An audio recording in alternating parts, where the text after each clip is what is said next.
মুভির শুরুতে দুটি বাস একটি রাস্তা দিয়ে যাচ্ছিল। সেই বাসে অনেকগুলো মেয়ে স্টুডেন্ট ছিল, সবাই তাদের স্কুলে যাচ্ছিল। তাদের মধ্যে একটি মেয়ের নাম ছিল মিৎসুকা, যে কিনা দেখতে অনেক কিউট ছিল। সে তার নোটবুকে কিছু লিখছিল। তখন তার ফ্রেন্ড তাকে বলে, কি সব সময় তুমি খালি লিখতে থাকো, কি হবে এত নোট বানিয়ে? এদিকে দেখো সবাই কত এনজয় করছে, তুমি কেন আমাদের সাথে এনজয় করছো না? এগুলো বলে তার ফ্রেন্ড তার কাছ থেকে নোটবুকটি কেড়ে নেয়, আর তখন তার কলমটি নিচে পড়ে যায়। সে যখনই তার কলমটি তোলার জন্য নিচে ঝুঁকে, তখনই আমরা দেখতে পাই সামনে থেকে হাওয়ার গতিতে কিছু একটা আসছে। মেয়েগুলো সবাইকে সহ অর্ধেক বাস কেটে নিয়ে উড়িয়ে দেয়, যার ফলে সকল মেয়েগুলো দুটুকরো হয়ে যায়। যখন ওই মিৎসুকা উপরে উঠে এগুলো দেখে, সে অনেক ভয় পেয়ে যায়। এটি কি হয়ে গেল? সে কলমটি তোলার জন্য নিচে ঝুঁকেছিল, যার কারণে সে বেঁচে যায়। সে অনেকটা ভয় পেয়ে যায় এবং বাস থেকে নেমে দৌড়াতে শুরু করে। এখানে আমরা বুঝতে পারি যে এই সব কিছু কাটার পেছনে অন্য কিছু নয়, এটা ছিল অদ্ভুত বাতাস, যেটা কিনা সবকিছুই কেটে চলে যাচ্ছিল। এই বাতাসটি এবার মিৎসুকা এর পেছনে পড়ে যায়। এটা দেখে মিৎসুকা চিল্লায় এবং দৌড়ে পালাতে থাকে। দৌড়ানোর সময় সে সামনে আরো 4 জন মেয়েকে দেখতে পায়, আর সে তাদের ঝুঁকতে বলে, কিন্তু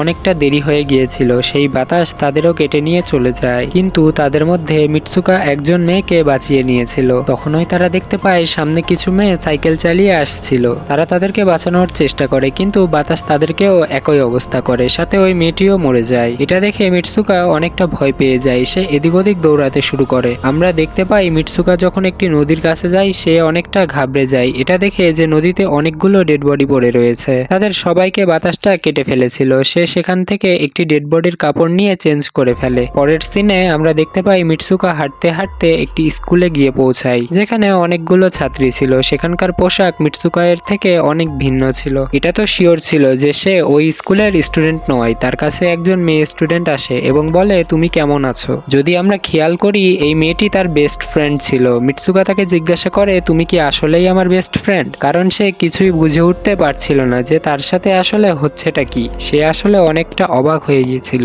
আসলে আমরা এখানে জানতে পারি মিৎসুকা এবং তার বেস্ট ফ্রেন্ড অনেক ঘনিষ্ঠ ছিল। তখন সেখানে খুব জোরে বাতাস হয় এবং মিৎসুকা ভয়ে সেই স্কুলের ভিতরে চলে যায়। তার বেস্ট ফ্রেন্ড কিছুই বুঝে উঠতে পারছিল না যে তার কি হয়েছে। তখন সে মিৎসুকাকে জিজ্ঞাসা করে, তুমি এত কাঁপতেছো কেন? তুমি এত ভয় কেন পাচ্ছ? তোমার কি হয়েছে? তখন মিৎসুকা তার বেস্ট ফ্রেন্ডকে সবকিছু খুলে বলে যে কিভাবে বাতাস এসে তার বাসকে দুটুকরো করে দিয়েছিল। এগুলো শুনে তার বেস্ট ফ্রেন্ড তাকে জানালার কাছে নিয়ে যায় এবং তার হাত বাইরে রেখে বলে, দেখো এটা শুধুমাত্র বাতাস, আর কিছু নয়। এখানে মিৎসুকা কিছুটা স্বস্তি পায়। সে ভাবতে থাকে এটা হয়তো তার মনের ভুল। মিৎসুকা এর বেস্ট ফ্রেন্ড তার আরো 2 জন বান্ধবীকে নেয় এবং ক্লাস বাঙ্ক করার সিদ্ধান্ত নেয়। ক্লাস থেকে বের হতেই যাবে তারা, কিন্তু তখন সেখানে তাদের টিচার চলে আসে। কিন্তু তারা 4 জন পালিয়ে যায়। 4 জন পালিয়ে একটি লেকের পাড়ে চলে আসে। মিৎসুকা এর বেস্ট ফ্রেন্ড তার মনের ভুলগুলো তার বান্ধবীদের কাছে শেয়ার করে। তাদের মধ্যে একজন মেয়ে এসে বলে, হইতে পারে এটা সত্য, যেমন মিরর ওয়ার্ল্ড হয়ে থাকে এই দুনিয়ার মতোই সেম টু সেম অপোজিট দুনিয়া। তখন সে এসে লেকে একটি পাথর ছুঁড়ে মারে এবং বলে, এই দুনিয়াতে আমি পাথর ছুঁড়ে মারলাম, হতে পারে অন্য দুনিয়াতে এমন কিছুই হয় নাই। তখনই সেই পানি থেকে একটি কুমির বেরিয়ে আসে এবং তাদের মধ্যে একটি মেয়েকে খেয়ে ফেলে। তখন সে বলে, দেখো এই দুনিয়াতে যা হয় সেই দুনিয়াতে তা হয় না। ওই দুনিয়াতে তাকে একটি কুমির খেয়ে ফেলেছিল, কিন্তু এই দুনিয়াতে তার কিছুই হয় নাই। তখন তাদের নজর পড়ে একটি বিছানা। তখন তারা সেই বালিশটি উঠিয়ে খেলতে শুরু করে। তখন মিৎসুকা খেয়াল করে দূর থেকে 2 জন মেয়ে তাদেরকে দেখছিল। তাদের 2 জন মেয়ের মধ্যে একজন বিয়ের পোশাক পরেছিল। আসলে তারা 2 জন মেয়ে একে অপরকে বিয়ে করে ফেলেছিল। তখন সেই মেয়েটি বলে, আমাদের এমন কিছু করতে হবে যেটা ওই দুনিয়ায় অসম্ভব। আমাদের কপাল অলরেডি লেখা হয়ে গিয়েছে, কিন্তু আমরা চাইলে সেটা বদলাতে পারবো। তারপরে সবাই আবার স্কুলে ফিরে আসে। পরের ক্লাসটি করার জন্য সবাই আবার ক্লাসরুমে চলে যায়। মিৎসুকা খেয়াল করে তার পাশে একটি বালিশ পড়ে রয়েছে। যখনই সে বালিশটি উঠানোর জন্য সে নিচে ঝুঁকে, তখনই তার ক্লাস টিচার গুলি দিয়ে সবাইকে ফায়ার করা শুরু করে। যখনই মিৎসুকা সেই বালিশটি উঠিয়ে ওপরে দেখে তার ক্লাসের সব মেয়ে মরে গিয়েছে,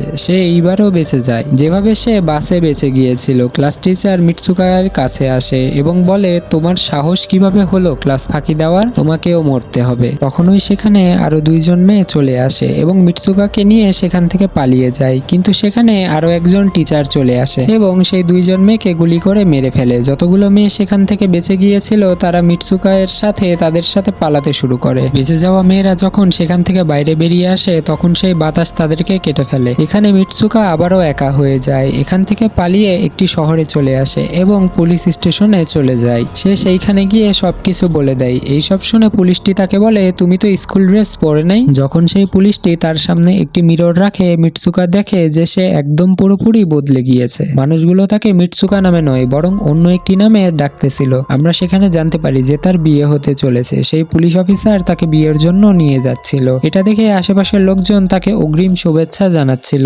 যখন সবাই তাকে নিয়ে বিয়ের জায়গাতে পৌঁছায় তখন সে দেখতে পায় সেখানে তার বেস্ট ফ্রেন্ডও রয়েছে। মিটসুকা তাকে জিজ্ঞাসা করে যে এইসব আমার সাথে কি হচ্ছে। তখন তার বেস্ট ফ্রেন্ড তাকে বলে, চুপ থাকো, আমরা এখন কারোর কন্ট্রোলে রয়েছি, আমি যেটা বলছি তুমি শুধু সেটাই করো। আর এইটা বলে সে তাকে বিয়ের ড্রেস পরিয়ে দেয় এবং তাকে সেখানে যেতে বলে। যখন সে তার বিয়ের জন্য এগিয়ে যায় তখন সেখানে সকল মেয়েগুলো তার মজা উড়াতে শুরু করে। এটা দেখে তার বেস্ট ফ্রেন্ড সেসব মেয়েদেরকে মেরে ফেলে। তারপরে যখন ওই মিটসুকা এগিয়ে যাচ্ছিল সামনে একটি তাঁবু দাঁড়িয়েছিল। যখন সেই তাঁবুটি খোলা হয় তখন একটি বড় পিগ বেরিয়ে আসে। এটা দেখে মিটসুকা অনেকটা ভয় পেয়ে যায় আর একটা ভাঙ্গা বোতল দিয়ে তার উপরে অ্যাটাক করে দেয়। তারপরে মিটসুকা এবং তার বেস্ট ফ্রেন্ড জাহাজ থেকে পালিয়ে আসে। গেটে দুইজন মহিলা তাদেরকে আটকানোর চেষ্টা করে কিন্তু মিটসুকার বেস্ট ফ্রেন্ড তাদের দুইজনকে মেরে তারা সেখান থেকে পালিয়ে যায়। মিটসুকা অন্যদিকে পালাতে শুরু করে কারণ তার মনে হচ্ছিল তার সাথে অনেকটা বেশি খারাপ হচ্ছিল।